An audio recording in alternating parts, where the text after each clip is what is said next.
Hello and welcome back to another video from the Cricket Badgers. Today we will be reviewing the second day of the first test between England and West Indies. Day 2 was an interesting day, shortened but much more play happened than day 1. It was a day when the Windies pace bowling shone through. Holder and Gabriel and Jason Holder were the standouts, taking 4 and 6 wickets respectively. It was a case of bowling a nagging line and length, which eventually caused the English batsmen to crack under the pressure and lose their wickets. For the majority of the day, the West Indies had a stranglehold over the English batting lineup.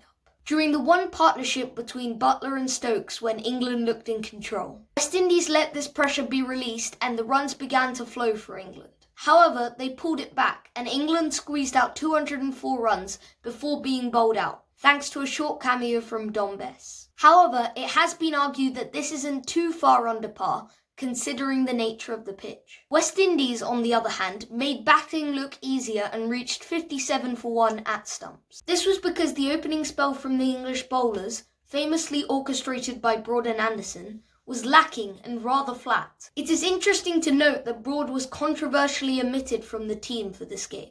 The English bowlers' performance today was best described as rusty, which is possible considering their long hiatus from the game. However, Mark Hood did dial up the speed and look threatening before bad light forced the day to end prematurely. My favourite bowling highlight was Jason Holder's delivery to get rid of Ben Stokes, the stand-in captain for England. This is because of the way the ball swung into the left-hander and then left him off the seam, causing Stokes to nick it through to the keeper. Another highlight, this time in the field, was Shane Dowrich's catch to dismiss Jos Buttler. One-handed and diving to his right, this was a great example of athleticism. Despite this, the West Indies weren't the best in the field today, with Roach and Brooks the culprits as Stokes was dropped on 2 occasions. It wasn't costly today, but it may be something they need to work on for the second innings and for the other tests in this series. My favourite batting highlight was actually Jimmy Anderson's flick off his hips towards the end of England's innings.